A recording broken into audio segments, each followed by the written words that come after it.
We are studying 1 Timothy chapter 5. Итак, мы с вами изучаем послание к Тимофею, 5 главу. Actually, I would like to explain something from chapter 5 about the widows. И мне сейчас хотелось бы еще раз объяснить из 5 главы относительно вдовиц. In chapter 5, Paul is addressing two categories of people.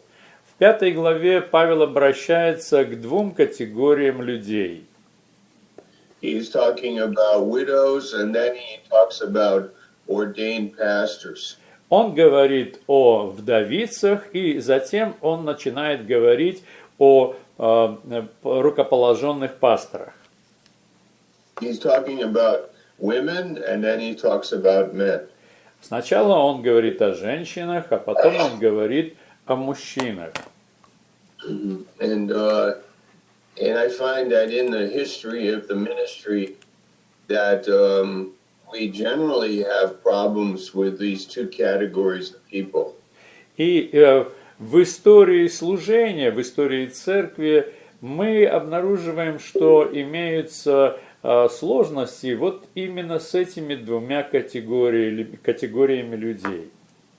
Yeah, the first category is the women that are not married, and they start talking a lot. Первая категория – это женщины, которые не замужем, и они начинают говорить много. We find that here in this chapter 5 and verse 11. Мы обнаруживаем это в 5 главе, в 11 стихе. Gossip is a real problem in church life. А сплетни действительно большая проблема в жизни церкви. That we should not gossip. Мы не должны участвовать в сплетнях. But I find that when people are not spiritual, they have nothing else to talk about. Но я обнаруживаю, что когда люди не находятся в духовном состоянии или они не духовные, то они обычно сплетничают. Let me repeat that. Позвольте, When a person is not spiritual, they have nothing important to talk about. позвольте мне сказать, если человек не духовный, то у него нет ничего важного, о чем можно было бы поговорить. They talk about unimportant things. Они говорят о неважных вещах. They talk about people. Они говорят о людях. They sometimes look for scandal. Иногда они ищут скандала They gossip. и сплетничают. They talk about people's children. Они говорят о людях, о детях этих людей. They talk about people's marriages. Говорят о браках людей. They talk about families. Говорят о семьях. And Paul says that that the people learn to do this because they are idle. И люди склонны это делать, потому что они праздные. They have nothing more important to do. И у них просто нет ничего более важного, чем бы заняться. So in a healthy church life, we find the spiritual words, and the spiritual life fills us so that we are satisfied and contented. И когда мы с вами духовные, то у нас есть очень важные критерии и реалии духовные, о которых мы с вами говорим. So if a pastor is doing a lot of teaching and preaching from the Bible and there is life in the church, people will start talking about that. И когда пастор проповедует и обучает, назидает много в духовных вещах, то люди воспринимают, и они будут об этом говорить. They will start talking about Christ. Они будут говорить об Иисусе Христе. We'll talk about God's love. Они будут говорить о Божьей любви. they will find interesting things in the Bible to talk about. Они обнаружат, что они хотят разговаривать о том, что находится в Библии. They will learn to fellowship with each other. Они обучаются, как общаться друг с другом. Yeah, they will learn to edify and encourage each other. И они научатся, как назидать и ободрять друг друга. It's a very important principle in church life. Это очень важный принцип в жизни церкви. It says in Colossians 3:16, "Let the word of Christ dwell in you abundantly." В Колоссянах 3 главе 16 стихе говорится: «Да пребывает и живет Слово Христа в вас изобильно». We are to speak with psalms and hymns. Мы должны с вами разговаривать псалмами, песнопениями духовными, We are to be spirit-filled and thankful. быть духовно исполненными и также благодарными. We learn to encourage and edify each other. Мы учимся, как ободрять, как назидать друг друга. And in this chapter, there are two categories of widows. И в этой главе есть две категории вдовиц. There are the widows that are 60 years old and older. Есть вдовицы, которым 60 и старше. And then there are the younger widows. Но также есть и молодые вдовицы. And it seems that Paul puts women into these categories. I mean, the widows into these two categories. И кажется, что Павел разделяет женщин на эти две категории. And some widows were worthy of the church's financial support. Некоторые из этих вдовиц, они были достойны для того, чтобы церковь поддерживала финансово их. And they were the women that washed the saints' feet. Были такие вдовицы, которые омывали ноги святых. It means also that they would be taking care of children. И это могло также означать, что они заботились о детях, They were hospitable. они были гостеприимны, They were humble. и они были смиренные, And they did good works. и они делали добрые дела. So that's a very interesting subject to talk about and think about from chapter 5. Так что это очень интересный предмет, о котором можно думать и говорить по 5 главе. But he also gave a warning to Timothy. Но также Павел предупреждает Тимофея In verse 11, в 11 стихе, that the younger widows, when their passions drew them away from Christ, что молодые вдовицы, у них есть и там определенные страсти, которые их отстраняют от Христа. this means that their desire to remarry, their desire to to find a man in their life, when these desires grew, they would leave Christ. И это обозначает, что у них есть такое сильное желание выйти замуж снова, найти мужчину для себя. И в этом состоянии они отходят от Христа. And when they would leave Christ in their hearts, now started a spiritual problem in their life. И And they became, И когда Христос у них удаляется в сердцах их, то у них появляется очень большая опасность, что они отходят от духовной жизни и уходят в другую жизнь. It's very important that we would know that in our trials, if we humble ourselves before God, He will fill us with the Spirit. Мы должны знать, что это очень важно, когда в наших испытаниях, когда мы смиряемся перед Христом, то Он исполняет наш дух своим духом. This is a lesson we should all learn. When you are tempted to do something in the flesh, humble yourself before God. И это очень важный урок, которому мы должны научиться. Если мы искушаемы в плоти сделать что-то неправильное, нам необходимо смириться перед Богом.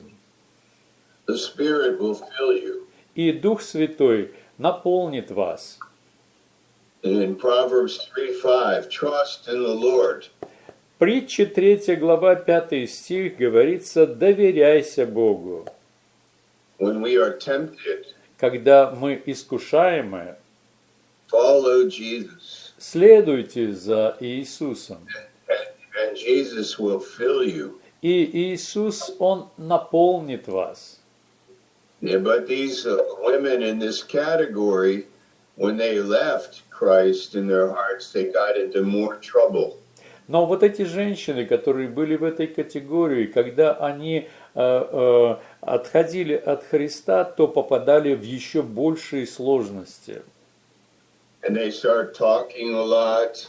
Они начинали много говорить, They give an occasion for slander. и у них появлялась возможность клеветать. In verse 14, this word occasion, Pastor Gromov, you probably see that word.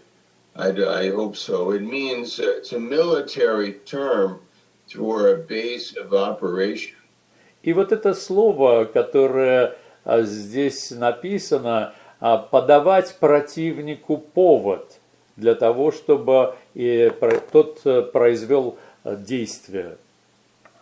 Meaning that the woman who has become carnal has given the devil a base of operation. То есть это означает, что женщина, которая вела себя по-плотски, она предоставляла место и повод противнику, чтобы он действовал. That Satan now has a tool or an instrument by which he can operate from. И таким образом у сатаны появляется инструмент для того, чтобы при помощи которого он начнет действовать. This is so interesting and important text of scripture for Pastor. Это очень интересный и важный текст Писания для пастора. Now we move to the second category of people mentioned in the chapter, and that is pastors. А теперь мы переходим ко второй категории людей, которые упоминаются в этой главе, и это пасторы. And Paul is teaching here three things about a pastor, how much he should be paid, number one. И Павел обучает здесь трем вещам по поводу пасторов. Первое – это сколько ему платить.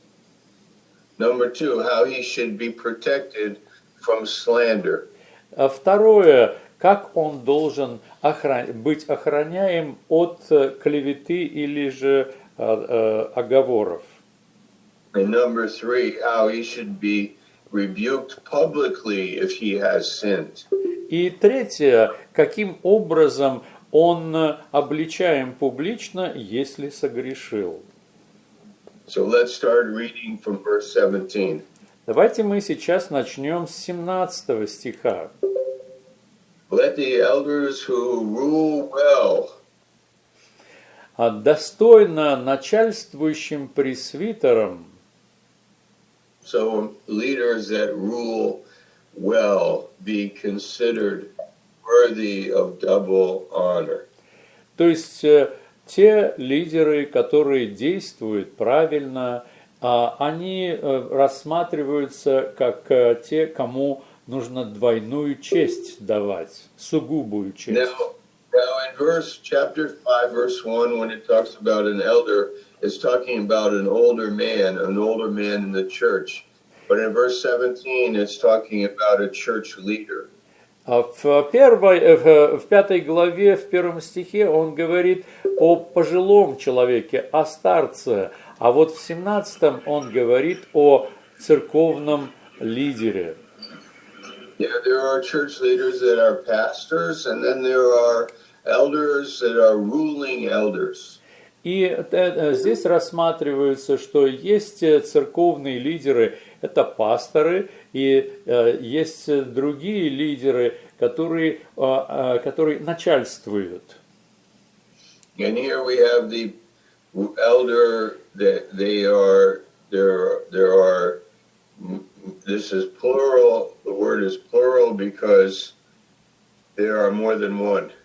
Здесь у нас начальствующие пресвитеры, то есть стоит во множественном числе, это обозначает, что их больше, чем один. We have the chief elder, or the pastor, and then you have pastors that are ruling with him. Итак, мы здесь можем рассматривать следующее. У нас имеется главный лидер, он является пастором, а также есть и другие лидеры, это начальствующие пресвитеры. The ruling means superintending or governing over. И начальствующий это обозначает, что человек внимателен к нуждам и к тому, что происходит с другими. This double honor, no doubt, means financial.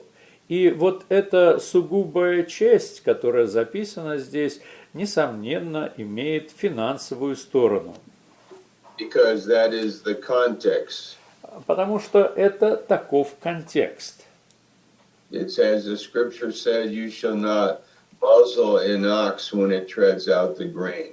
Потому что в Писании говорится, 18 стих, «Не заграждай рта у вола молотящего». And the laborer deserves his wages. И трудящийся достоин своей награды. The word double may mean twice, but it may not mean twice. It may mean generous. And, you know, generous, yes. Double honor meaning a generous pay. И вот эта сугубая честь, это обозначает не то, что двойная, а что это такая щедрая оплата. And there are different kinds of pastors, but Paul mentions here one kind is they that labor in the word and in doctrine. Есть разные виды пасторов, и тот вид, который упоминается здесь апостолом, это те, которые занимаются изучением слова и доктрин.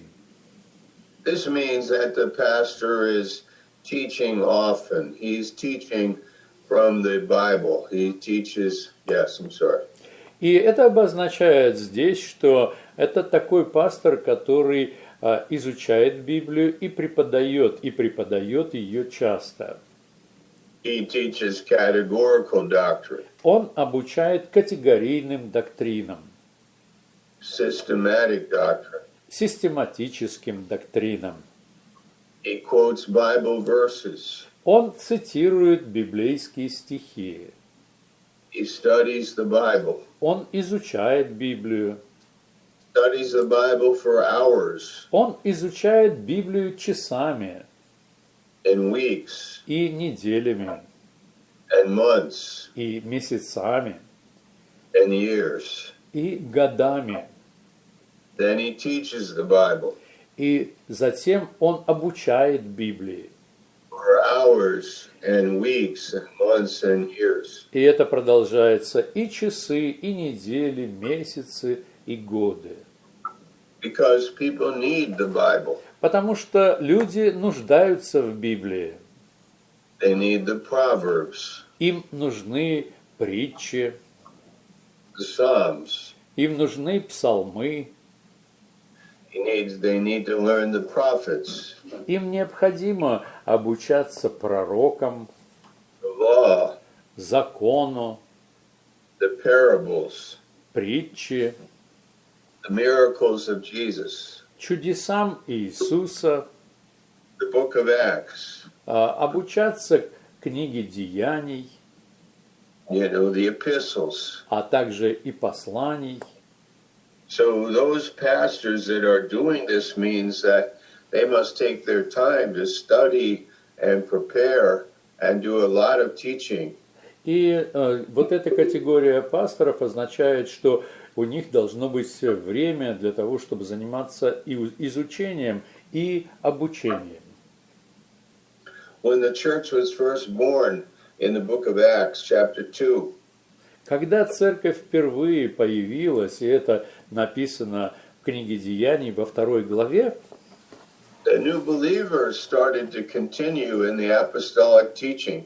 то новые верующие продолжали пребывать в апостольском учении. Again, in chapter 4. То же самое мы видим и в 4 главе.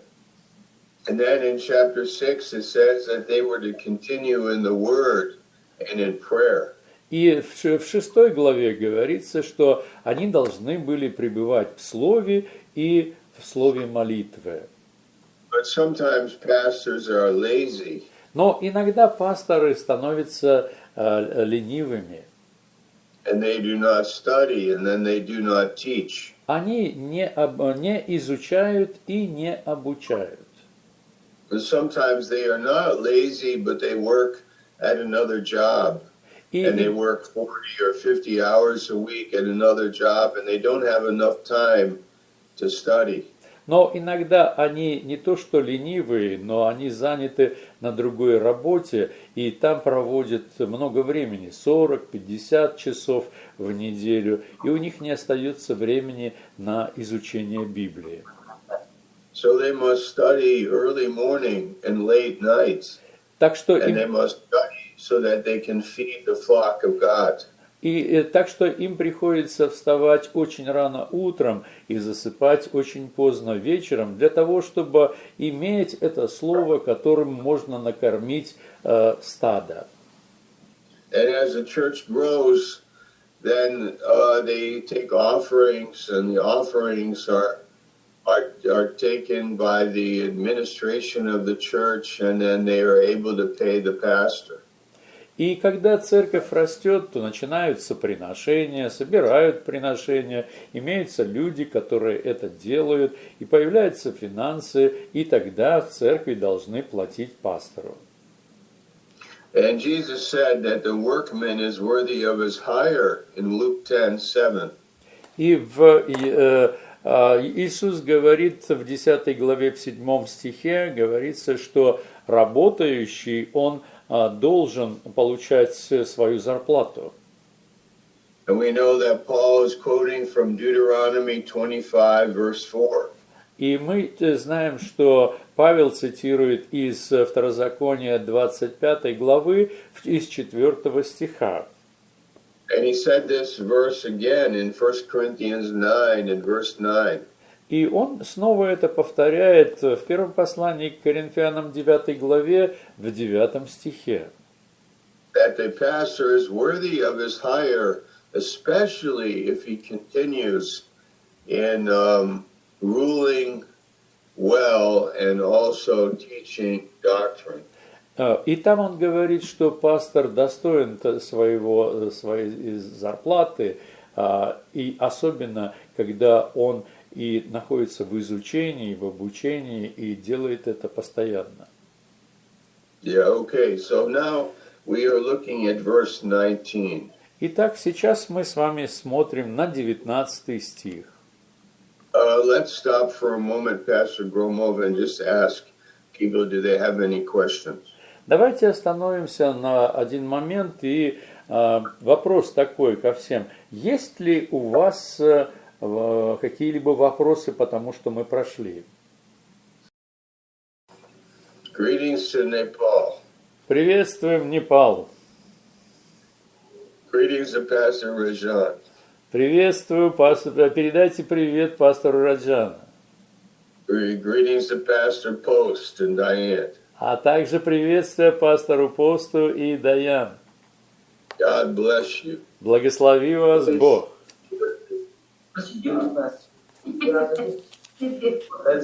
Wow,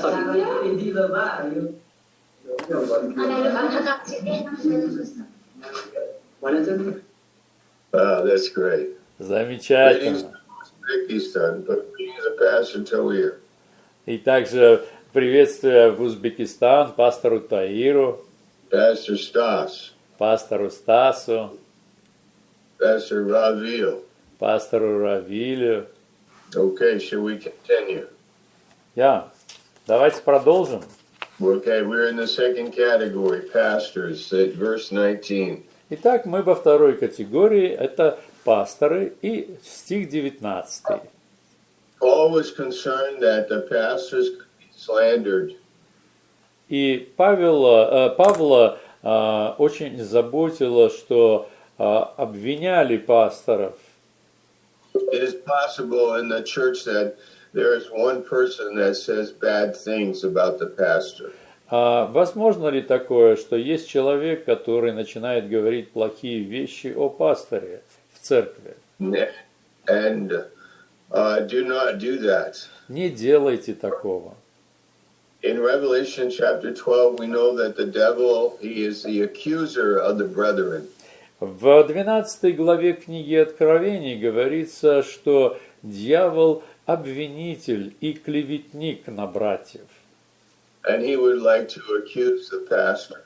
И ему бы хотелось обвинять пасторов. But it cannot be done without two witnesses. Но этого нельзя сделать, если не будет двух свидетелей. There has to be another person too. Обязательно должен быть еще один человек. And this is Deuteronomy 19:15. И это Второзаконие 19:15. And if we have a problem, we are free to go to the pastor and talk to him alone. И если у нас встречается проблема, то мы можем прийти к пастору и поговорить с ним один на один. This is taught by Jesus in the Gospel of Matthew. Об этом говорится Иисус в Евангелии от Матфея. Yes, you remember that portion. Вы помните этот отрывок In chapter 18, в 18 главе, in verse 15, 15 стих, and down to verse 19. до 19 стиха. Yes, this is important. Это важно. That when I have a complaint or I have a problem with somebody, that I do not talk to other people about it. Если у меня имеется проблема с кем-либо, то я не разговариваю с другими людьми об этом. I go to them alone. Я иду к ним один на один. But unfortunately, many times people don't do this. They go to their friends or their relatives and they talk about the problem that they have. Но, к сожалению, так очень часто не происходит. Вместо того, чтобы прийти к тому человеку, с которым имеется проблема, люди разговаривают, например, со своими родителями, со своими друзьями. Yes, because it may be easily solved by talking to the person. Потому что кажется, что эта проблема может быть очень легко разрешима, если поговорить с другим человеком. It does not become gossip. И она не становится сплетней. It does not become slander. Она не становится и обманом. And it does not grow. То есть, когда вы разговариваете один на один с тем человеком, с которым есть проблема, тогда она не растет, не становится обвинением, клеветой. So Paul applied this principle of 2 or 3 witnesses to any accusation used against an elder. Итак, Павел применяет такой принцип, чтобы если имеется обвинение, то оно должно быть при 2 или 3 свидетелях против пресвитера. And these 2 witnesses should be Christians. И эти 2 свидетеля или 3 должны быть христианами. And Paul told Timothy in verse 20. И Павел говорит Тимофею в 20 стихе, that if a leader is found to be guilty, he's to be rebuked or corrected before everybody. что если лидер обнаруживается, что он виноват, то его нужно обличить перед всеми. He may be correct. It's not clear when he's corrected before all, if he's corrected before all the elders or if he's corrected before all the church. И здесь не совсем четко понятно, он обличаем перед другими старейшинами или обличаем перед всей церковью. But the point is that he being corrected is to produce respect in the leadership.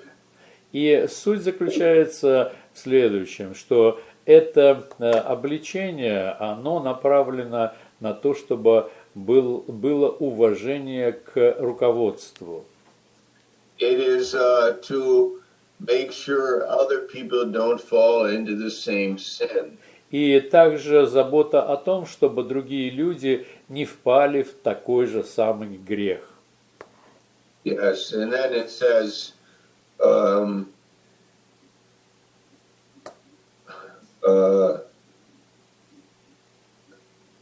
sorry, verse 20, as for those who persist and rebuke them in the presence of all the elders or all the congregation, so that the rest may stand in fear.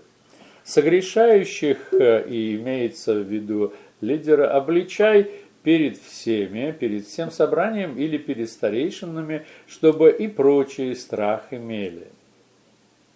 Verse 21. 21 стих. In the presence of God and of Christ Jesus and of the elect angels, I charge you to keep these rules without prejudging, doing nothing from partiality. Перед Богом и Господом Иисусом Христом и избранными ангелами заклинаю тебя сохранить это без предубеждения, ничего не делая по пристрастию. Sometimes in leadership there is personality rapport or partiality, or like this man is my best friend. Иногда между людьми случается это пристрастие. Лучший друг, например. But we should not have partiality. У нас не должно быть такого пристрастия. Even if I have a good friend, it doesn't mean that he is above the teaching. И даже если у меня есть хороший друг, то это не означает, что он должен стоять над учением, вне учения. We must be objective, and the same law and the same principle applies to everybody. Мы должны быть объективными, и тот же самый закон, и тот же самый принцип, он должен быть применим ко всем. So then verse 22. Затем 22 стих. He is teaching that the ordaining of elders should not be done hastily. Он обучает здесь, что рукоположение старейшин не должно происходить поспешно. Do not do it quickly. Не делайте этого быстро. Verse 22, do not be hasty in the laying on of hands, nor take part in the sins of others. 22 стих. Рук ни на кого не возлагай поспешно, и не делайся участником в чужих грехах. So we know in our history that sometimes we may ordain a person who has good personality, leadership skills, and certain gifts, but he's not called of God to be a pastor. Мы встречали такие случаи в нашем служении, что у человека имеются различные навыки, организаторские, лидерские, и его могли посвятить в пасторы, но на самом деле у него не было такого сердца.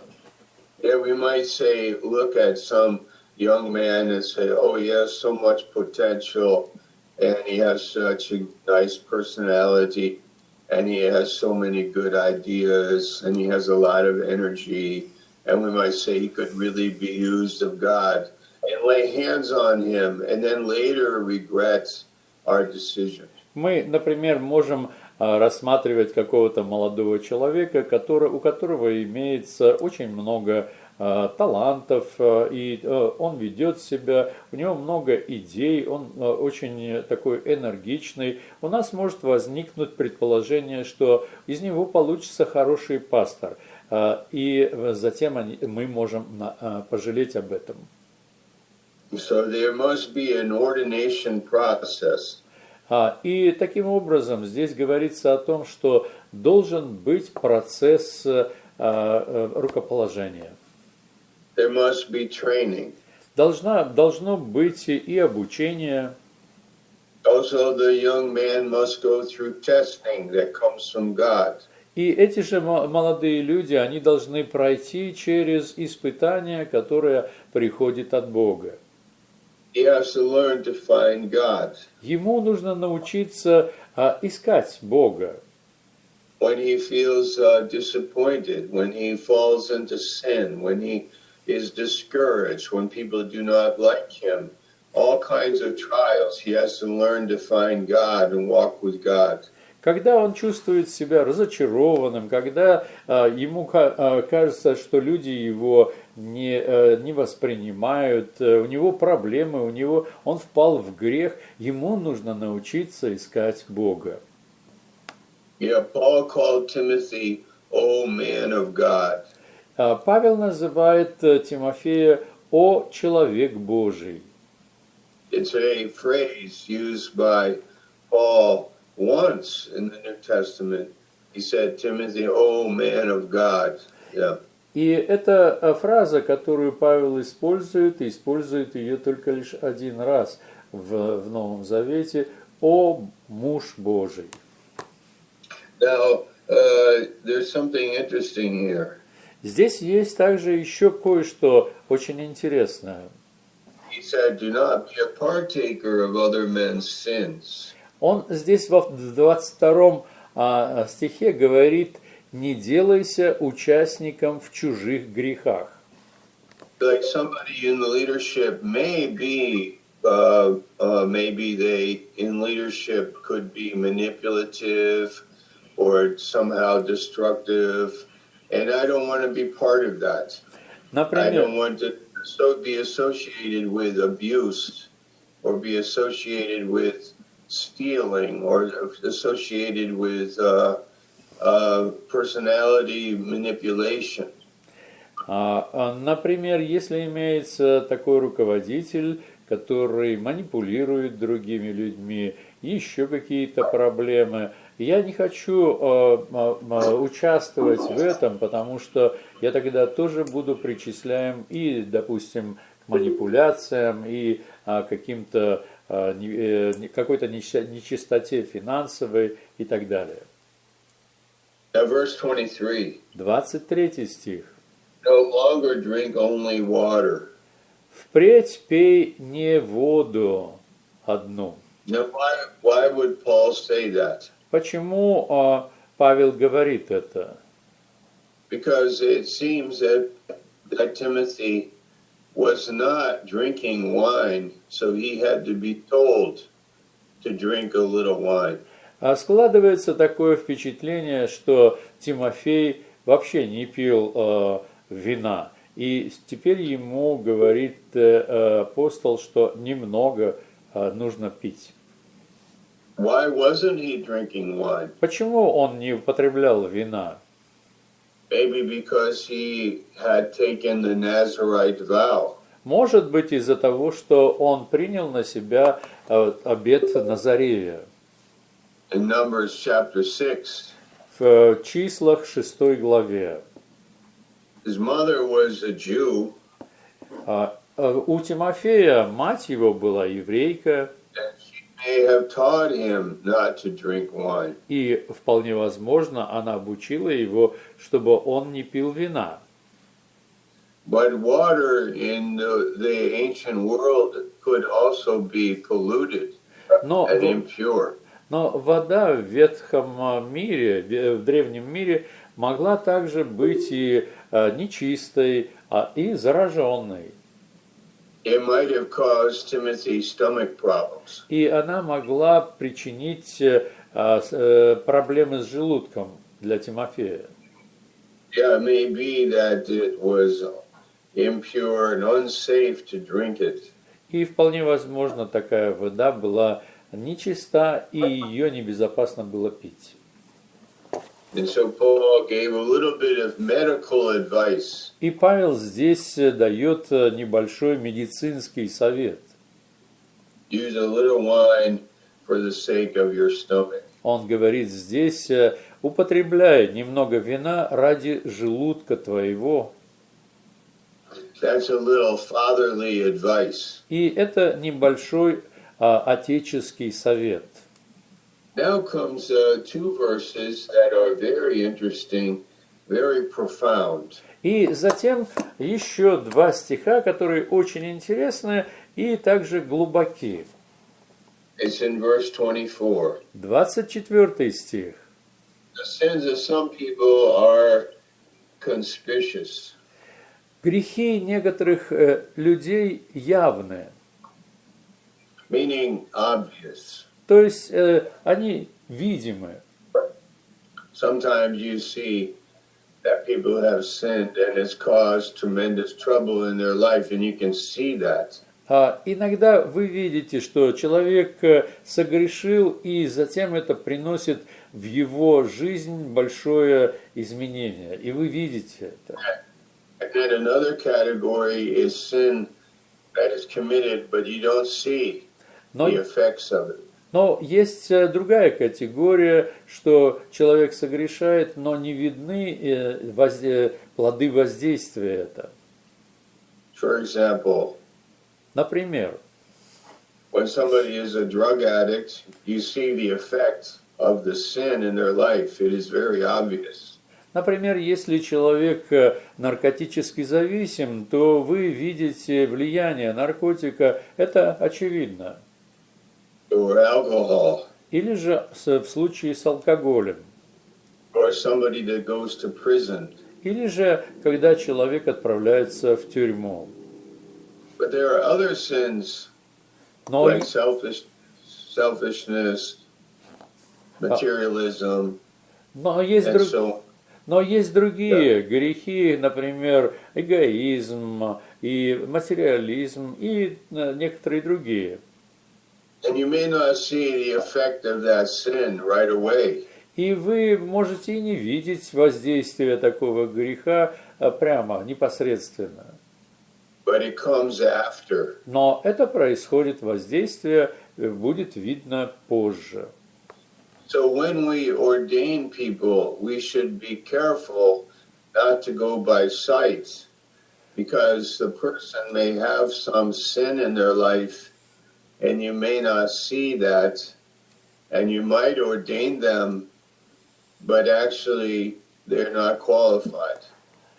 Поэтому в контексте сказанного здесь предлагается следующее. Не торопитесь ординировать людей, потому что у них могут быть грехи, и вы их не видите, и результат, но все-таки ординируете или же рукополагаете.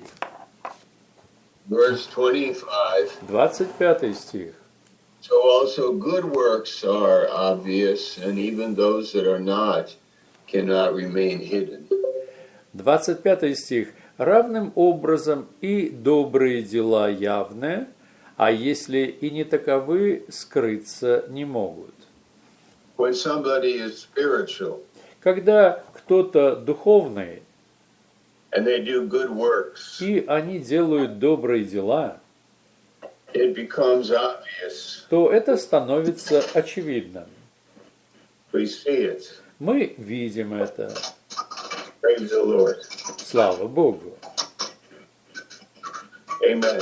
Аминь. Thank you, Pastor. That was great.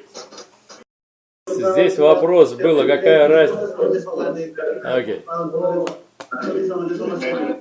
In our world, we don't drink wine В нашем мире мы не пьем вино, because we have clean water. потому что у нас чистая вода. And some people get addicted to wine. А некоторые люди становятся зависимыми от вина. They get addicted to alcohol and it destroys their life. Они привыкают к алкоголю, и это разрушает их жизни. So we teach no alcohol. Так что мы обучаем, что не должно быть никакого алкоголя.